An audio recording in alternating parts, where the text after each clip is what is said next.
Millions of Americans are beginning to see their coronavirus relief checks showing up in their bank accounts, and actual paper checks are on the way after U.S. lawmakers passed the biggest relief bill in our country's history to help keep people and businesses financially afloat during the coronavirus pandemic. However, Congressman Eric Swalwell, who represents Eastern Alameda County, says more help is needed. Let's go ahead and welcome the congressman to talk with us about this more. And you're live in Washington, D.C. It's good to have you on, Congressman Swalwell.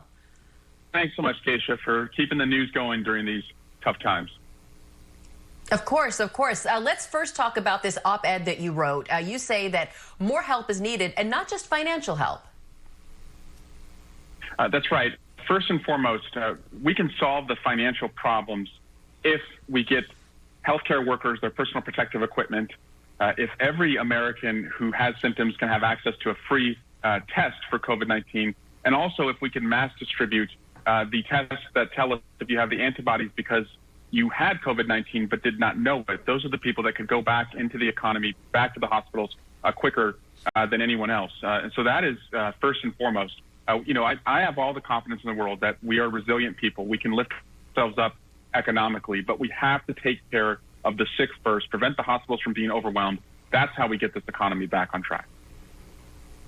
I know that you have been listening to our governor, Gavin Newsom, in the recent days and weeks, and many have remarked that the governor has struck a more respectful tone with President Trump, and it appears that that may be helping Governor Newsom and the state of California get at least some of what it needs. Observers have noticed that other states whose governors are more combative with the president aren't getting as much resources as, say, California is.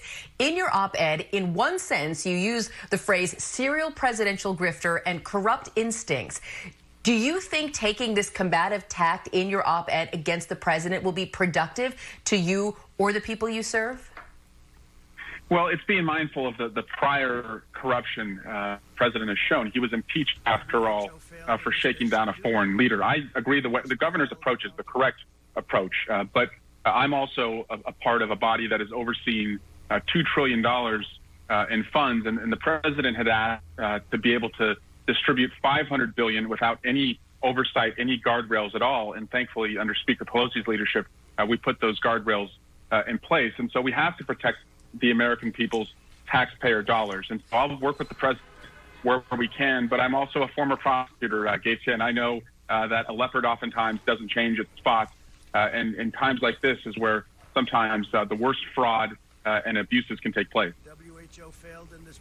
Let's talk a little bit about the delicate balance that's happening here. We just heard Governor Newsom say yesterday that California is not opening for business and flicking a switch. You have heard the president now say it should be up to states to decide. President, of course, has been pushing for a faster reopening than California's governor. Today, we're seeing demonstrations and protests, at least one happening in Michigan right now. They're protesting what they're calling Operation Gridlock, saying that their state needs to reopen because once these jobs go, they don't come back. How do you respond to that concern about the shutdown lasting too long and costing too much? I hear you. I want it to reopen too.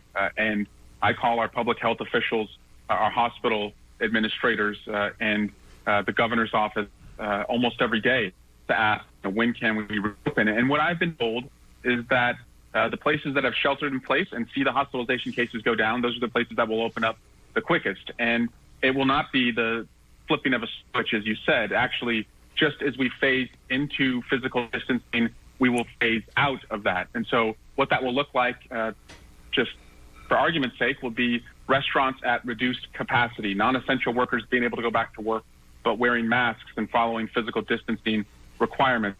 Probably, and I'm going to advocate for this, travel restrictions into the Bay Area from places that have not yet contained it, meaning people would be screened. They would have to self-isolate if they're coming from a place that is still seeing numbers climbing. We can do all of this, and I think we can do it sooner rather than later.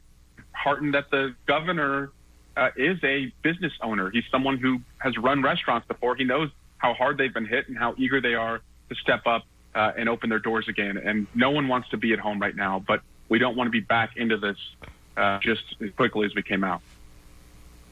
All right, and finally, Congressman Swalwell, it wasn't that long ago that you were a presidential candidate, and you somewhat famously told Joe Biden that it was time to pass the torch to the next generation. You're no longer in the race. Joe Biden is the presumptive Democratic nominee. Can I assume that you fully support him?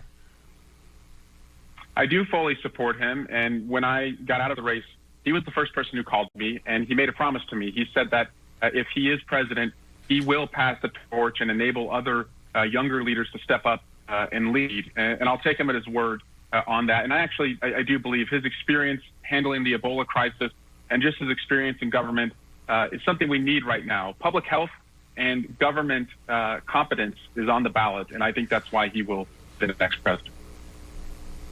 All right, East Bay Congressman Eric Swalwell talking to us live from Washington. Thank you again for joining us, Congressman. My pleasure.